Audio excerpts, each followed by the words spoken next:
Asia sedang diguncang oleh sebuah isu besar yang belum pernah terjadi sebelumnya. Rumor bahwa beberapa negara kuat seperti Jepang hingga timnas Indonesia mempertimbangkan untuk keluar dari Asian Football Confederation dan membentuk federasi baru. Sekilas terdengar mengejutkan, namun wacana ini sesungguhnya lahir dari keresahan publik yang semakin lama semakin sulit dibendung, terutama terhadap keputusan-keputusan AFC yang dianggap tidak adil, kontroversial, dan terlalu menguntungkan satu kawasan tertentu. Banyak yang menilai bahwa AFC kini sudah bukan lagi ruang untuk sepak bola, melainkan ruang untuk bisnis, terutama bagi negara-negara di kawasan Jazirah Arab yang memiliki pengaruh ekonomi besar. Dulu, sepak bola adalah tentang semangat, kerja keras, dan kebanggaan bangsa. Namun kini, banyak pihak melihatnya telah berubah menjadi permainan kepentingan, di mana keputusan, regulasi, hingga lokasi turnamen lebih banyak ditentukan oleh uang, politik, dan kekuasaan, bukan oleh prinsip sportivitas. Akar dari ketidakpuasan ini datang terutama dari Jepang. Selama bertahun-tahun, Jepang dikenal sebagai negara dengan sistem sepak bola paling profesional di Asia. Mereka membangun liga modern, akademi kualitas, dan sukses menembus panggung dunia. Namun justru mereka merasa bahwa AFC tidak lagi menjadi rumah yang adil. Banyak keputusan AFC dinilai condong kepada negara-negara kawasan Timur Tengah. Hal ini bukan hanya tentang persepsi, tetapi tentang fakta-fakta yang muncul di lapangan. Puncak kekesalan terjadi saat AFC menggelar round 4 kualifikasi Piala Dunia 2026. Alih-alih melaksanakan pertandingan di tempat netral seperti standar kompetisi internasional, AFC justru menunjuk salah satu peserta babak itu sebagai tuan rumah. Keputusan ini dianggap sangat janggal karena memberikan keuntungan besar bagi tim tuan rumah, baik secara kondisi lapangan, cuaca, maupun dukungan penonton. Publik pun mempertanyakan, mengapa AFC tidak menjaga netralitas pada babak sepenting ini? Ketidakadilan tidak berhenti pada penunjukan tuan rumah. Keputusan wasit di berbagai kompetisi AFC juga kerap menuai kontroversi.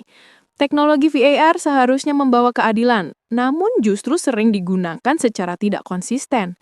Ada gol yang dianulir tanpa alasan jelas, pelanggaran keras yang tidak diganjar hukuman, hingga penalti hadiah yang diberikan kepada tim tertentu. Menariknya, banyak keputusan seperti ini muncul saat tim Asia Timur atau Asia Tenggara menghadapi tim dari kawasan Timur Tengah. Frasa frustasi tumbuh. Apakah AFC benar-benar netral? Selain faktor wasit dan teknis pertandingan, ada masalah struktural yang lebih dalam. Pembagian wilayah kompetisi AFC tidak proporsional.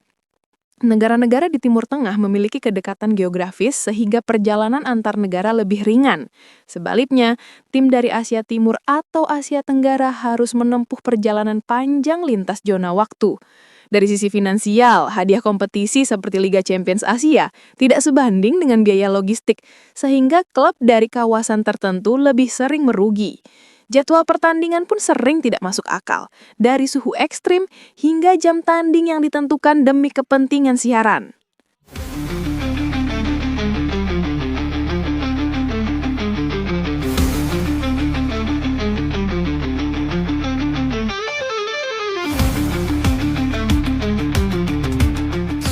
Semua ini menimbulkan kekecewaan kolektif. Jepang menjadi pihak yang paling vokal menyuarakan perubahan. Mereka ingin AFC menjadi lebih profesional, transparan, dan modern. Tetapi merasa AFC justru stagnan dan berat sebelah. Media dan mantan pemain Jepang mulai secara terbuka membahas ide keluar dari AFC dan membuat federasi baru. Isu yang awalnya dianggap wacana fans, kini sudah masuk ke ruang diskusi serius. Menariknya, bukan hanya Jepang yang gelisah. Korea Selatan dan Australia juga pernah menyatakan protes terhadap beberapa keputusan AFC. Negara-negara Asia Tenggara pun mulai sadar bahwa mereka sering hanya menjadi pelengkap dalam sistem yang tidak memberi keuntungan jangka panjang. Mereka melihat peluang, bagaimana jika ada federasi baru yang lebih adil dan modern. Dari sinilah muncul ide membentuk federasi baru yang terdiri dari negara Asia Timur, Asia Tenggara, hingga Pasifik. Komposisi ini terasa menarik secara kompetitif, geografis, dan ekonomis. Negara seperti Jepang, Korea Selatan, Australia, Indonesia, Thailand, Vietnam, Malaysia, hingga Selandia Baru bisa menjadi pondasi federasi ini.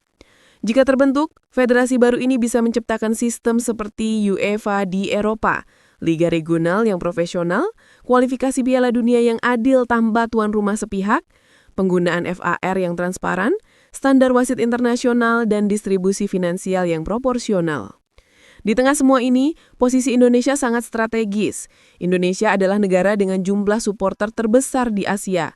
Pasar sepak bola Indonesia sangat besar dan terus berkembang. Dalam beberapa tahun terakhir, timnas Indonesia mengalami peningkatan kualitas, diperkuat pemain kelas Eropa, dan mulai diperhitungkan di tingkat Asia.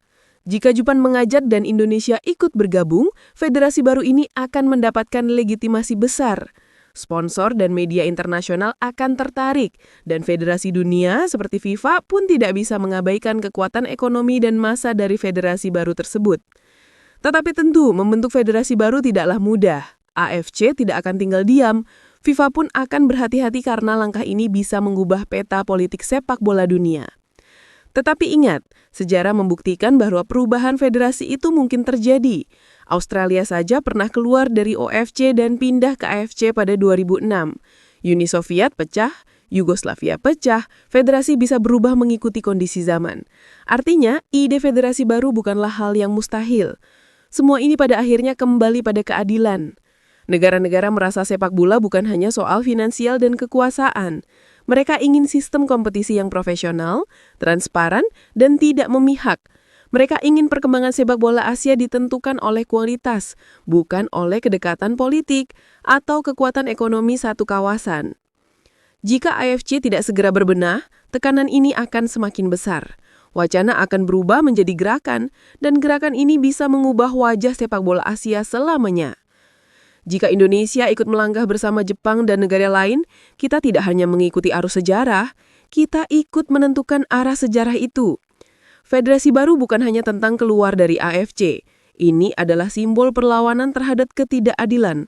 Ini adalah harapan akan masa depan yang lebih bersih dan profesional. Dan mungkin inilah kesempatan bagi skuad Garuda untuk merasakan persaingan yang benar-benar fair, tanpa bias, tanpa tekanan politis, dan tanpa keputusan sepihak yang merugikan. Asia sedang berada di persimpangan jalan, tetap bertahan dalam sistem lama yang penuh kontroversi atau membangun jalan baru yang lebih menjanjikan.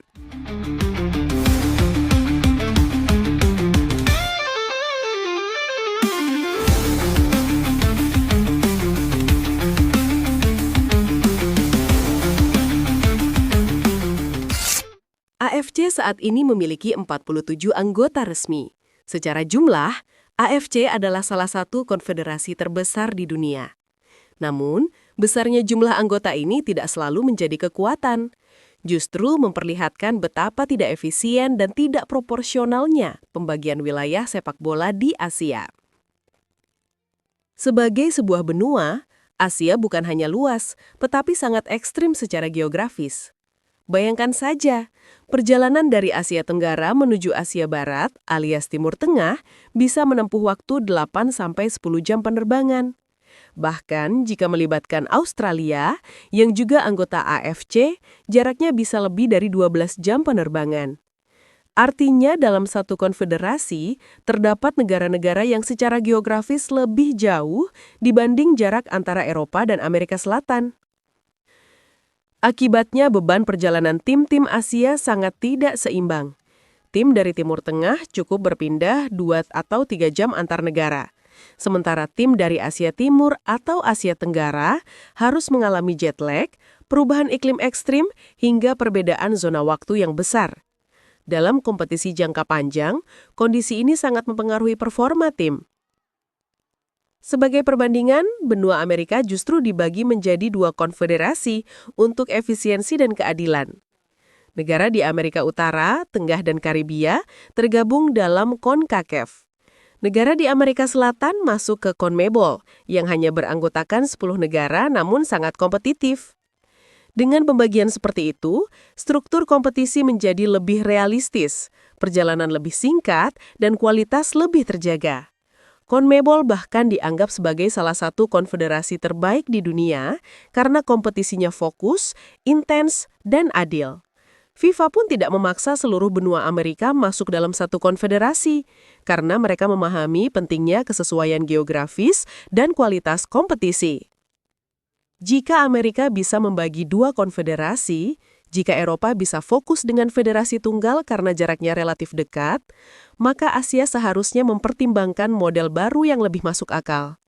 Asia Timur dan Tenggara dalam satu konfederasi, Timur Tengah dan Asia Barat dalam konfederasi lain, Oseania bisa bergabung untuk menambah kualitas dan daya saing. Struktur seperti ini akan menciptakan kompetisi yang lebih efisien, lebih adil, dan lebih sehat secara ekonomi serta performa. Dan jika Indonesia termasuk di dalamnya, kesempatan untuk berkembang semakin terbuka lebar. Karena pada akhirnya, masalah utama Asia bukan kurang bakat atau kurang semangat.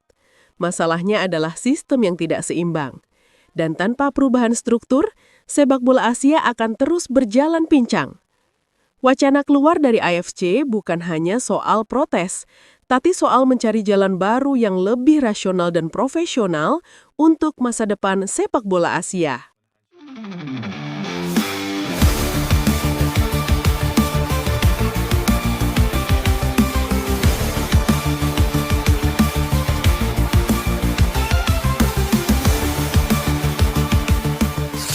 Kabar terbaru menyebutkan bahwa FIFA dikabarkan siap memberikan lampu hijau bagi pembentukan federasi baru bernama East Asia Federation (EAF), asalkan seluruh persyaratan administratif dan struktural telah terpenuhi. Sebuah konfederasi alternatif yang digadang-gadang akan menjadi simbol kebangkitan sepak bola Asia Timur. Langkah ini menjadi titik balik yang bersejarah. Menurut beberapa sumber internal, FIFA telah melakukan pembicaraan informal dengan beberapa perwakilan federasi nasional yang tergabung dalam wacana EAF, termasuk Jepang, Korea Selatan, Australia, dan bahkan Indonesia. Organisasi sepak bola dunia itu dikabarkan tidak akan menghambat terbentuknya federasi baru selama proses pembentukan mengikuti regulasi resmi dan memiliki struktur organisasi yang jelas, independen, serta tidak berorientasi pada konflik politik. Sejumlah analis menilai bahwa FIFA melihat peluang strategis di balik pembentukan EAF. Dengan munculnya konfederasi baru, FIFA diyakini bisa memperluas pengaruhnya secara global sekaligus memperbaiki kepercayaan publik terhadap tata kelola sepak bola internasional. Lebih dari itu, langkah ini juga dapat menjadi tekanan tersendiri bagi AFC untuk berbenah, setelah dalam beberapa tahun terakhir diterpa berbagai tudingan terkait ketimpangan, keberpihakan, dan kebijakan yang dianggap syarat kepentingan politik negara-negara kaya di kawasan Teluk. Menurut laporan media internasional seperti Australia Football News dan Kyodo Sports, FIFA hanya menunggu AIF melengkapi dokumen administratif dan menyusun struktur resmi, termasuk konstitusi, sistem kompetisi, dan jadwal kalender turnamen regional. Jika semua syarat terpenuhi, AIF berpeluang resmi diakui dalam Kongres FIFA berikutnya. Dan jika FIFA benar-benar menandatangani pengakuan resminya, maka dunia akan menyaksikan sejarah baru. Untuk pertama kalinya dalam sejarah modern, sebuah konfederasi baru lahir dari ketidakpuasan bukan karena politik, tapi karena keinginan untuk mengembalikan jantung sepak bola kepada keadilan dan integritas. Jadi, gimana menurut kalian tentang pembentukan federasi baru ini? Apakah langkah negara-negara Asia Timur keluar dari AFC adalah keputusan yang tepat, atau justru akan memecah kekuatan sepak bola Asia? Tulis pendapat kalian di kolom komentar, karena suara kalian penting buat sepak bola Indonesia dan Asia. Jangan lupa tekan tombol like kalau kalian setuju federasi ini dibentuk, dan subscribe supaya nggak ketinggalan update terbaru tentang sepak bola. Sampai jumpa di video berikutnya.